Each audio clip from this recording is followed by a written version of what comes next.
আসসালামু আলাইকুম রহমতুল্লাহি ওয়া বারাকাতুহু।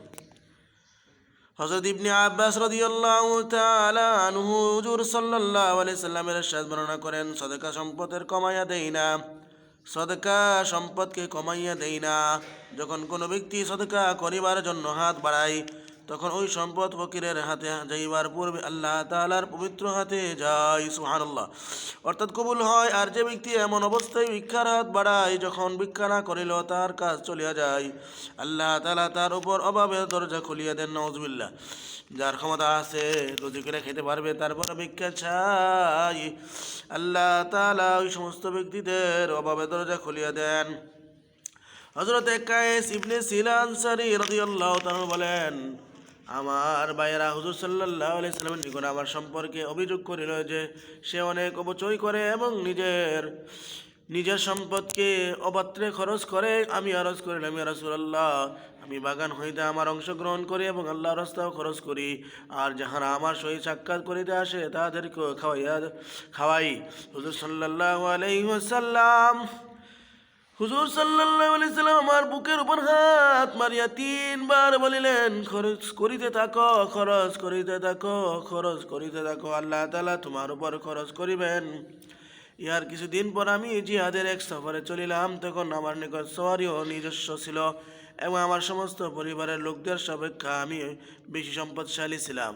অর্থাৎ যে সমস্ত লোক অতি সাধারণ সাবধানতার সহিত খরচ করিত, তাহাদের নিকট ওই পরিমাণ ছিল না যা আমার ন্যায় ওই অতিমাত্রায় ওই খরচকারীর নিকট ছিল। হযরত জাবের রাদিয়াল্লাহু আনহু বলেন, আকবর সাল্লাল্লাহু আলাইহি সাল্লাম খুতবার মধ্যে ইরশাদ করলেন, হে লোক সকল, মৃত্যুর আসার পূর্বে তোমরা আল্লাহ তাআলার নিকট তওবা করিয়া লও। তোমরা এদিক সেদিক মশগুল হওয়ার পূর্বে জলদি নেক কাজ করিয়া লও, আর অধিক পরিমাণে আল্লাহ তাআলার জিকির করিয়া এবং গোপনে ও প্রকাশ্যে বেশি পরিমাণে সাদকা করিয়া নিজেদের মধ্যে আল্লাহ তাআলার মধ্যে সম্পর্ক জড়িয়া লও। কেননা ইহার কারণে তোমাদেরকে রিজিক দেওয়া হইবে, তোমাদের সাহায্য করা হইবে এবং তোমাদের লোকসানের ক্ষতিপূরণ করা হইবে। এক হাদিসে আসিয়াছে, সদকার দ্বারা রিজিকের ব্যাপারে সাহায্য লাও। অন্য হাদিসে আসিয়াছে, সদকা দ্বারা রিজিক বানাও। অন্য এক হাদিসে আছে, সদকা দ্বারা সম্পদ বৃদ্ধি হয়। এক হাদিসে আসিয়াছে, সদকা দ্বারা রিজিকের ব্যাপারে সাহায্য লও। অন্য হাদিসে আসিয়াছে, সদকা দ্বারা রিজিক নামাও। এক হাদিসে আসিয়াছে, সদকা দ্বারা সম্পদ বৃদ্ধি হয়।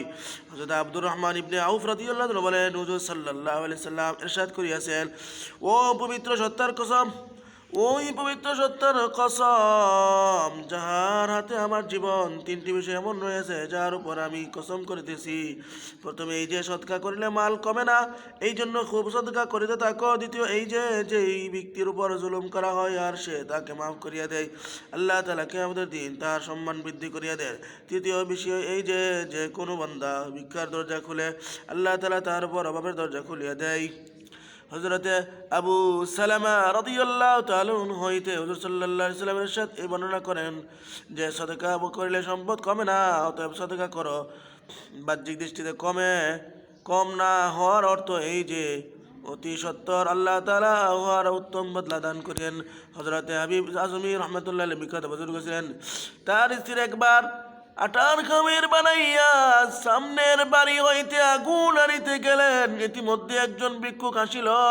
হযরত হাবিব রাহমাতুল্লাহি আলাইহি ওই আটা ফকিরকে দিয়া দিলেন। স্ত্রী তখন আগুন লইয়া আসিলেন, তখন দেখিলেন আটা নাই। স্বামীকে জিজ্ঞাসা করলেন, আটা কি হইল? তিনি বলিলেন, রুটি তৈয়ার হওয়ার জন্য গিয়াছে। তাহার বিশ্বাস হইল না, বারবার জিজ্ঞাসা করিতে লাগিলেন। তিনি বলিলেন, আমি তো উহা সদকা করিয়া দিয়েছি। স্ত্রী বলিতে লাগলেন, সুবহানাল্লাহ, আপনি খেয়াল করেন নাই যে এইটুকু মাত্র আটা ছিল, এখন সকলে কি খাইবে? অন্তত পক্ষে আমাদের জন্য তো কিছু রাখিয়া দেওয়া উচিত ছিল। স্ত্রী এই কথা বলতেছিলেন, এমন সময় একজন লোক বড় পেয়ালার মধ্যে গোশত রুটি লইয়া হাজির হইল। স্ত্রী বলিতে লাগলেন, কত তাড়াতাড়ি পাকাইয়া লইয়া আসিয়াছে, উপরন্ত তরকারিও সঙ্গে আনিয়াছে। সুবহানাল্লাহ। এরূপ হাজারো ঘটনা ঘটিয়া থাকে, কিন্তু আমরা যেহেতু আল্লাহ তাআলার সঙ্গে সম্পর্ক রাখি না, এই জন্য চিন্তাও করি না যে এই নিয়ামত কিসের বিনিময়ে পাইয়াছি। এই রব বিষয়কে আমরা মনে করি যে কোনো না কোনো অমুক জিনিস পাইয়া গিয়েছি, নতুবা কি অবস্থা হইতো, অথচ উহা খরচ করার কারণে আসিয়াছে, আল্লাহর রাস্তায় সাদাকা করার কারণে আসিয়াছে। সুবহানাল্লাহ। এজন্য আমরা বেশি বেশি করে সাদাকা করব। আসলে ইয়ামহাকুল্লাহুর রিবা ওয়া ইয়ারবিস সাদাকাত। আল্লাহ তাআলা বলেন, আল্লাহ তাআলা নিজেও বলেন সাদাকা করলে কমে না, সাদাকা করলে বাড়ে, আর সুদ হইল কমিয়া যায়। বাহ্যিক দৃষ্টিতে যদিও সাদাকা করলে কমে যায়, কিন্তু নাই, সাদাকা গিয়ে আরো নিয়ে আসে মাল সম্পত্তি, বাহবা স্বাগতম দিয়া করে নিয়ে আসে মাল।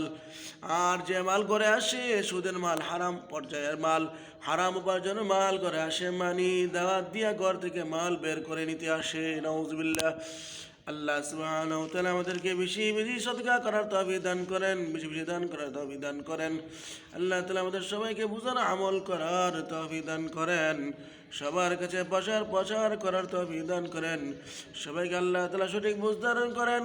হালাল উপার্জনের পথ আমাদের সবার জন্য আল্লাহ সহজ করে দেন, সবার জন্য হারাম পথকে কঠিন করিয়া দেন। হারাম উপার্জন থেকে আমাদের সবার আল্লাহ তাআলা নিরাপত্তা দান করেন। আমিন সুম্মা আমিন ইয়া রাব্বাল আলামিন। আসসালামু আলাইকুম ওয়া রাহমাতুল্লাহ।